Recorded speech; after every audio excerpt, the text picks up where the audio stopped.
I would like to welcome to the Wayback Country Jamboree today a true legend of Irish music who in 1967, some 55 years ago, recorded one of the most beloved Irish children's songs of all time, The Unicorn. Please welcome to the show today, just in time for St. Patrick's Day celebrations 2022, my good friend George Millar of the Irish Rovers.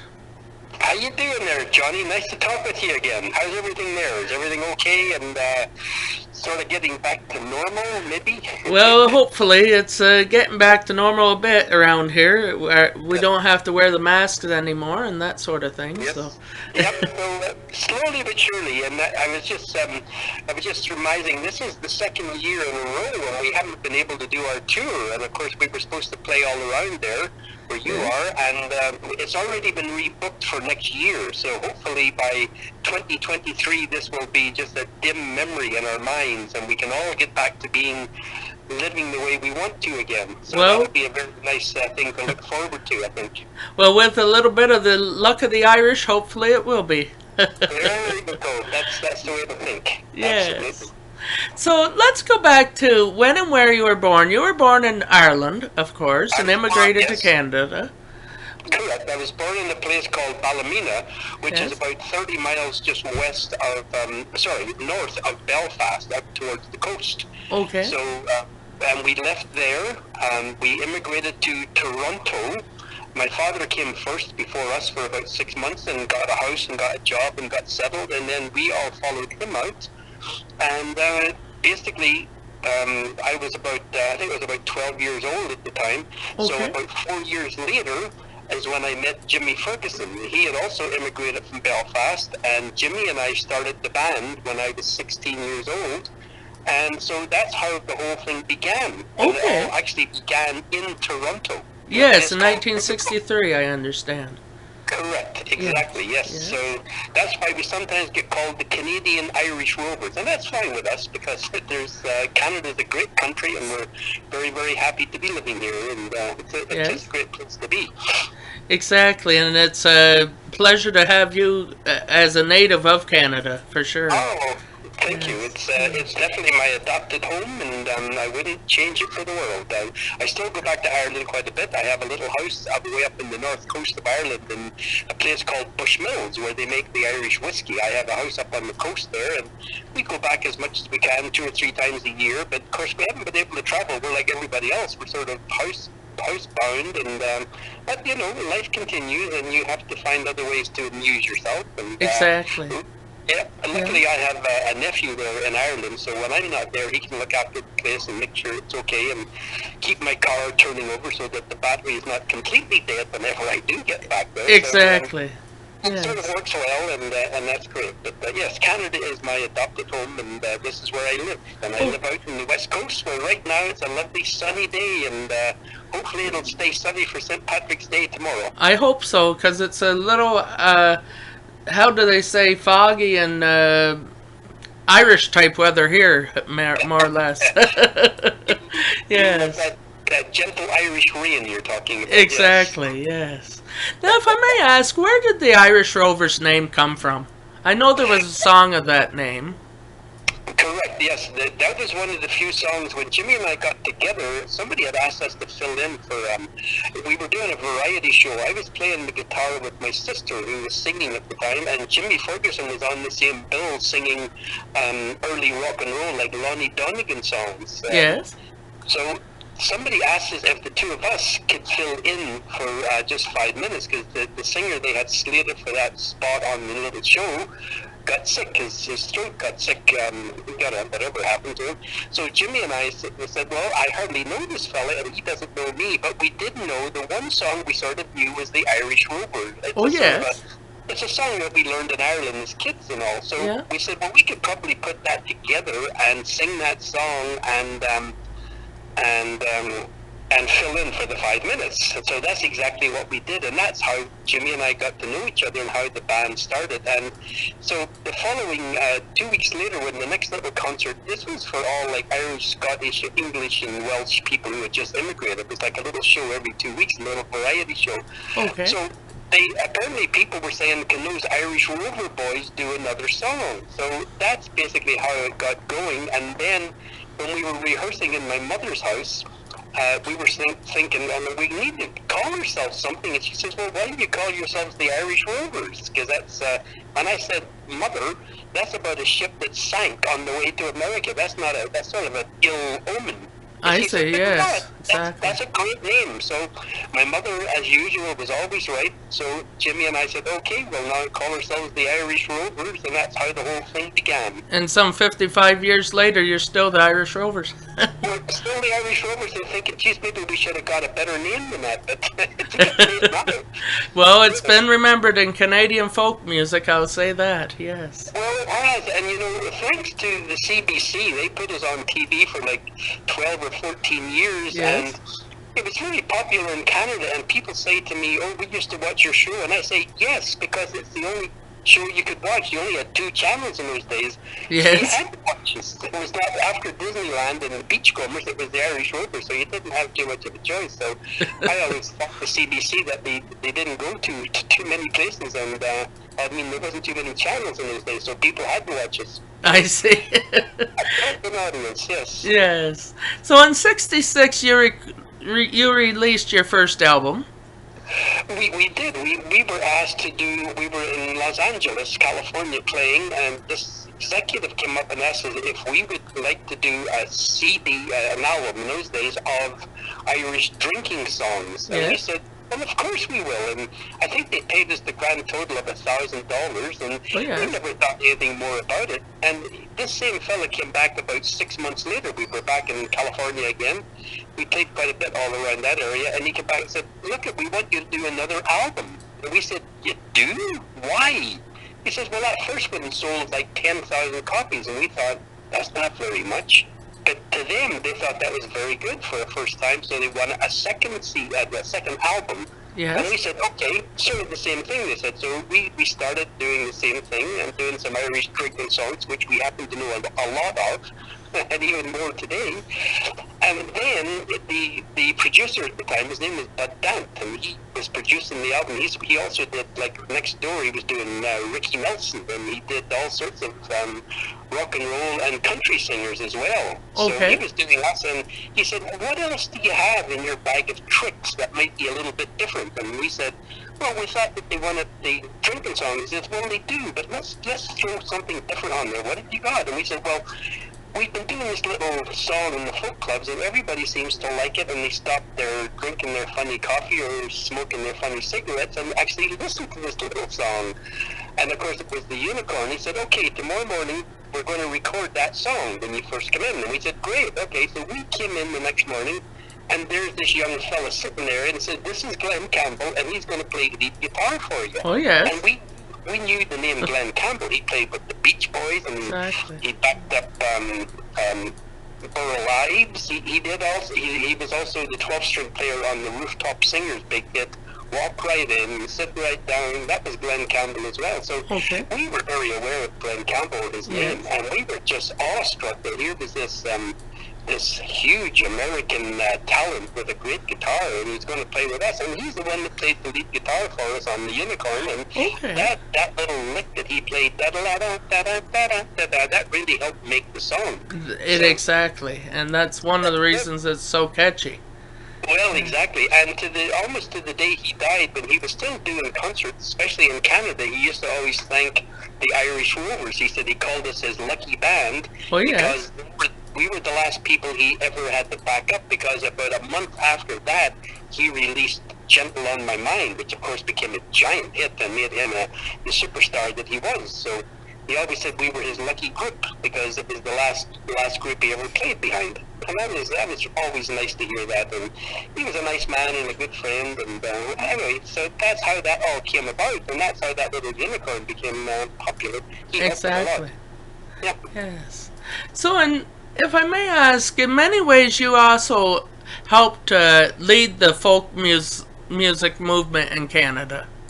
Well, yes, I think because we were playing Irish folk music, a lot of young people who were maybe just starting to get into the business, they sort of picked up on it too. And in later years, we had we had fallen in with the Great Big Sea, and they Mm-hmm. had said, if it wasn't for you boys on Newfoundland TV every Sunday night, we would never have done this, and we thank you for giving us our start. And I said, well, that's great to hear. I'm really glad of that. And so I've heard a lot of people say that over the years, that they've learned instruments because of us, or they've not necessarily Irish music. Some of them became country artists, and some Yes. became rock and roll artists, and that's great. As long as you can, as long as the music continues in some form, that's what it's all about. You always try Exactly. to influence and help other people.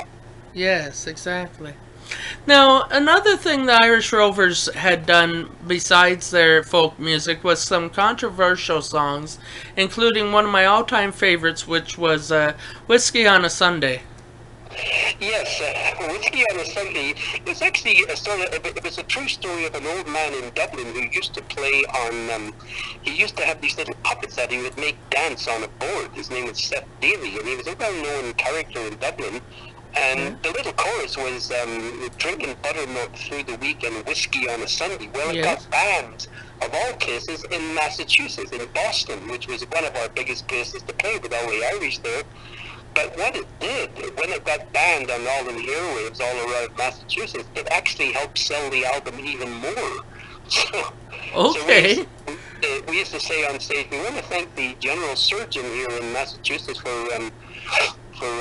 trying to get our song banned, because it really did help. It sold a lot more copies, and of course it was just a nice little song. It was nothing. Yes. It wasn't promoting drinking in any way. It's just No. this old fella, that's what he did. He could only afford to have a glass of whiskey on a Sunday, and that's what he did. And that's what he did, exactly. And a lot of your folk songs or your music in general are based on legends of Ireland, I would say. Yes, most of them are, and even the new songs now that we write, we always have them based in Ireland. One of our latest songs that I've just written is about a fella called Tom Archer, who was a true outlaw in the town of Ballymena, where I was born and raised, back in the days of 1798 during the United Irishmen. He was in that fight, but the English were too strong, so all of the people who were fighting for their freedom ended up, many of them became highwaymen, and Tom Archer became a highwayman, and all along the coast there of Northern Ireland, he used to rob the rich English gentry of their jewels and money, and they finally caught him and hung him right in my hometown. But he was quite the legend and quite the typical outlaw. Yes, okay. Sure. Yeah, so we do try to keep most of the songs we do are all steeped in Ireland somewhere. I mean, there's an awful lot of stories out of Ireland always that you could write forever on things that go on in Ireland. And of course there's the little people, the fairies, the little men that you're going to see tomorrow if you drink too much. That's right. Those little leprechauns, or you have to have a song about them, and there's all sorts of legends of Ireland. And of course there's the whiskey. I mean, legal whiskey in Ireland has been going on for centuries, and it probably always will. And you're always going to have the revenue men chasing them through the hills. Exactly. To catch them. They never seem to catch them, so that's a good thing. And one that you have on a recent album, I think it was your last album, is the Banshees Cry. Yes. That was something that, as children, we grew up with the legend of the Banshee, and it was usually, if you're really not being very good, is that the Banshee is going to get you if you're not careful. And what the legend was, still is, that there was 5 main families originally in Ireland, and one of them, they did some terrible things to their people, so they were cursed by a witch, by an old banshee, and the curse was that when the banshee appears outside your window, usually during a stormy night, that means someone in your household will die. Yes. And it used to terrify us as kids, because when the wind would howl and things would hit against the window, you never knew. Will would say, "George, the banshee's outside and it's going to come and get you." And exactly. I used to be terrified. Yes. So anyway, that's why I wrote the song all about that, and it's but probably every family in Ireland knows about the Banshee, and exactly. It's an old woman who wails and cries. And I'm of Irish descent, so I know a lot about that sort of thing. Yes. You were probably taught about it too, and it Exactly. does terrify us. But in the long run, it's just a legend, and we don't think it's true. But if it's rainy tonight, and if something's tapping at your window, do not go to the window. Leave your shade closed. Exactly. Now, in 1980, the Irish Rovers had a resurgence in their career with "Wasn't That a Party?" Yes, that was a song written for us by an American folk singer called Tom Paxton. Okay. He's written some great songs over his career, and he wrote this song. He said, "Here, I wrote this about." He opened the show for us all around Chicago for about a month. We were on tour with him, and so he said, "Here, I've written you a song." So we kept the song. We had it, but we didn't do much with it until once again it was another producer. He was saying, "Okay, we need one more song for this new album. What do you have?" And we said, "Well, we've got this song here." He says, "But Tom sort of did it as a talking blues. Like it could have been the whiskey, and that might have been the gin." Mm-hmm. And so it was Jack Richardson who did the Guess Who. He was our producer at the time. He said, "Well, okay, like he knew that I liked old rock and roll, especially Buddy Holly rockabilly. Yes. Put a rockabilly beat behind that and see what comes out." And I said, "Well, I'll give it a try." So I went, well, it could have been the whiskey. And they said, "Okay, we're going to do that tomorrow. Keep that in mind and we'll do it with that rhythm, and we'll bring in the drums and blah, blah, blah." And so that's what we did. And once again, we were not expecting ever to have a hit, because we're not the type of band that gets really played too much on the radio. Yes. And lo and behold, it became a hit on not only the country charts, but the rock and roll charts and the easy listening charts. And so, yes. And as I think I said to somebody, well, we like to have a hit every 10 or 12 years. Exactly. So maybe we're due to have another one. Who knows? I hope so.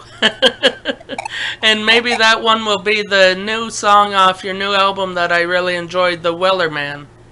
Yes, that's one too. That was a big hit actually, with a young fella, Nathan Phillips or something his name is. He was a young Scottish mail delivery, and he didn't write the song.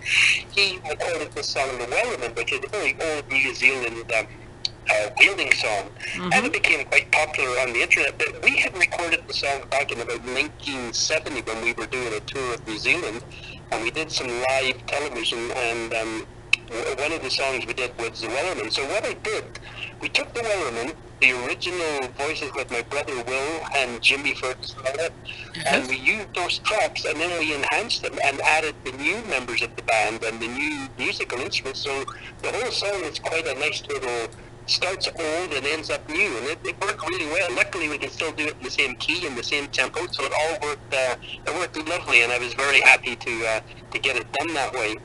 I see. And it almost feels like a storm in that song, the way it's so rocky or what have you.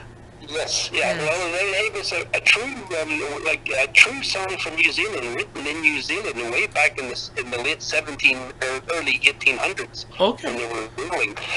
So it's all a true story, and anyway, it's a good little song, and we were happy to do it. Okay. And, like I say, especially enhancing to old tracks, which is usually you have to be dead when that happens. So we're able to do it ourselves. So it's both bands, the older band and the new band, singing together, and it worked well. And I was happy to do it. Yes, okay. And among one of the saddest events in the Rovers' history was the 1997 passing of Jimmy Ferguson.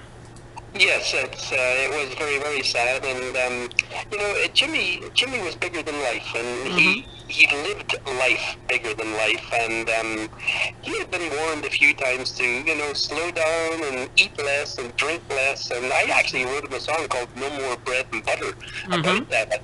You have to cut down what you're doing, but Jimmy was not the type to ever conform. He was not a conformist of any type, and he said, "George, I'm going to live my last years the way I want to live them. I'm going to drink when I want. I'm going to eat when I want." Yeah.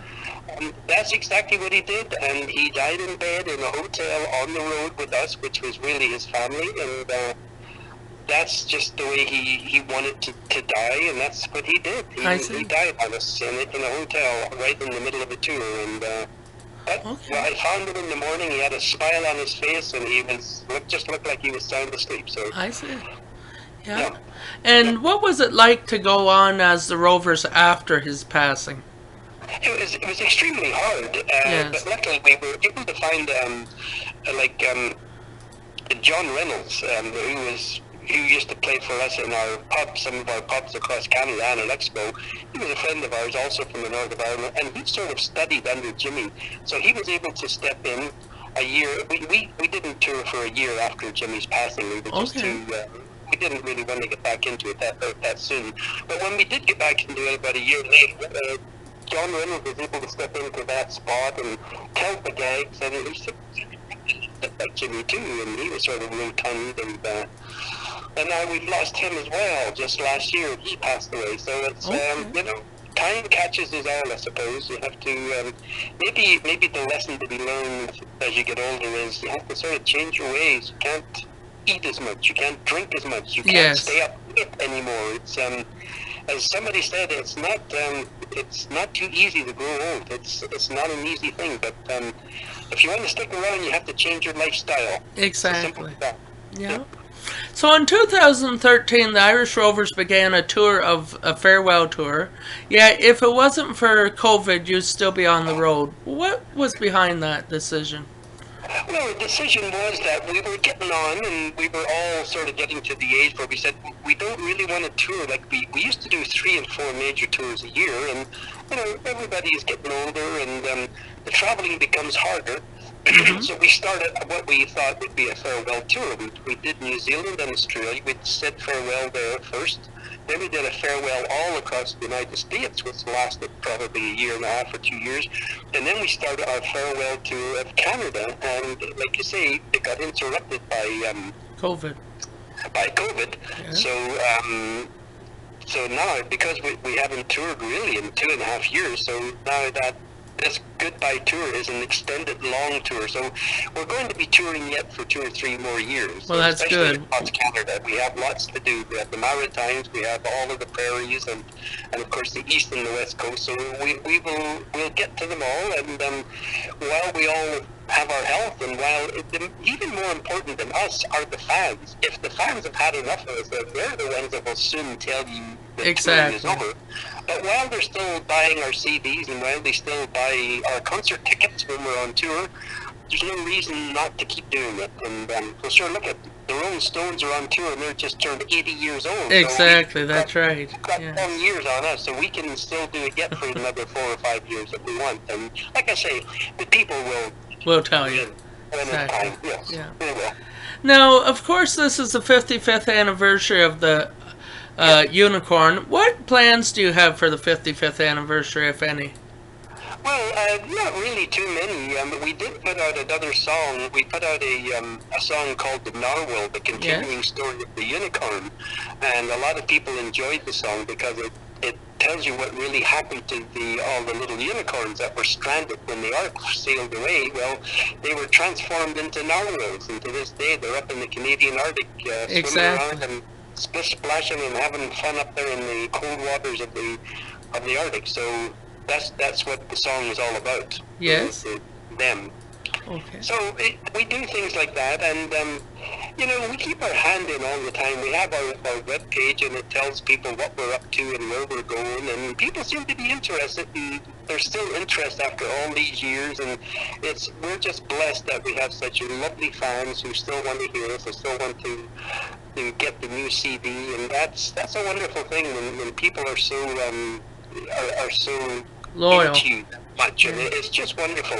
We're blessed because of it. It's the fans are our blessing. There's no doubt about it. Well, I always say, half jokingly, like the fans have let me do something for 55 years, and it's not really a job at all. It's Exactly. just something I like to do. I like to write, and I like to play, and I like to sing, and they let me do that for 55 years, and I just hope they never catch on. Yes.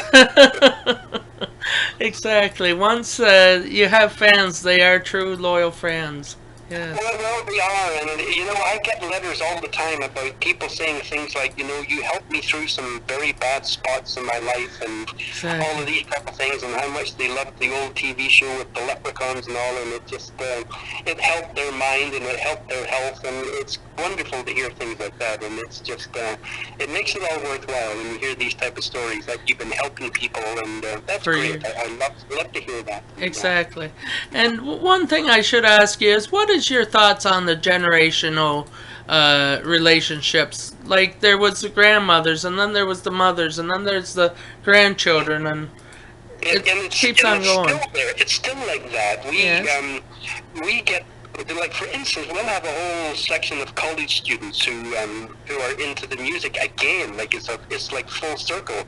We still get the grandmothers and the grannies and the granddads coming out to the shows with their kids are now in their 40s and 50s, and now they're bringing their kids who are 10 and 12. So it's like, I'm thinking, my goodness, we might never get retired. We might have to keep doing well, we're not ready to let go of you yet, George. well, that's good. I was saying, Johnny, like, one of the reasons about all of this is that Irish music is very, very simple. It's just the beat is there, and even if they don't understand the words, which half of them probably don't, because the words are, some of our words are in Gaelic, and some of them are quite old and archaic words that are not used very often, and they sing fast. So, but it's good up-tempo music. It's like it's like listening to a polka song. Even if you don't like polka, well, your foot will start tapping as soon as you hear it. Exactly. So and it's like all music. All music has a message of some type, whether it's rap or country or rock and roll or Irish. There's always messages in the music, and there's something in music that always reaches people in different ways, and that's what Irish music does reach a lot of people, because it's just fast, up-tempo, fun music. Exactly. I hear you. It's not rocket science by any means. It's it's just good music. And lifting their spirits, that's all. Exactly. Now, as you know, I have always tried to stump you on a song, and this year it's the wind that shakes the corn. Where did that song ever come from? The song came from an original song called "The Wind That Shakes the Barley," is the original words. Okay. My brother sort of took the words and changed them slightly, and then we added a different sort of a melody to it that Russell and I sort of came up with. So we put the music to these different words by my brother, and that was probably about 1964 or 65 when Will first joined the band. That's when that song came into being. And I see. so, but there is an older version, like I say, called "The Wind That Shakes the Barley," and that's in all of the Irish songbooks that you'll find, all of the old writers who collected them. But like I say, this song is an offshoot of that song. Okay. So it's a takeoff, really. The theme of it is very similar, but just sort of more up-to-date modern words was all. So so that's what that was all about. I see. And the last... Something again, Johnny, I gotcha. Yes, exactly. Now, I should also ask you about the... Oh, what is it? The bog. The Bog in the Valley? Yes. I really like the catchiness of that song. Yes, it's actually a children's song, and it's the bog in the valley, and in the bog there was a tree, and on the tree there was a frog, and there was a wart on the frog, and it was on and on and on. It's sort of like, I think it's a Canadian-American version called "There's a Hole in the Bottom of the Sea." Yes. Well, this is the forerunner of that song. This is where the hole in the bottom of the sea came from the bog in the valley, which is the original Irish version years and years earlier. And it's, of course, a bog in Ireland is just where they dig turf for the fire. It's like a marshy area. That's what a bog is. So it's just a fun children's song, and of course, as you go with it, you get faster and faster and faster, and it's always a fun song. People seem to always get amazed by it, and I always say, "Come on, sing along." Exactly. From Mars. What? Now, the last question for today, and this being the eve of St. Patrick's Day, what Irish wit or wisdom can you share with us today? Well, there's all sorts of little things, and but one of the biggest thing in Irish literature and all, and it comes through clear in our songs and everywhere else, is to live life. Just live it. Don't worry about the things that you can't control. Tomorrow is a new day, and the same trouble you have today will probably be there tomorrow. Yeah. So why fret and why worry? Just enjoy life, because as we all know, life is not a long, long thing at all. It's very short. Very short. So no fussing, no fighting. Enjoy your life. Okay, and with that, we want to wish you a happy St. Patrick's Day 2022. Well, and I do the same to you, Johnny, and all the listeners. And once again, thank you for giving me the time. And I always enjoy having a chat with you. And next year, see if you can stump me on another song. I sure will. God bless you. You have a good day. You too. Thanks very, very much, now. Bye-bye. Bye-bye. Shlenka.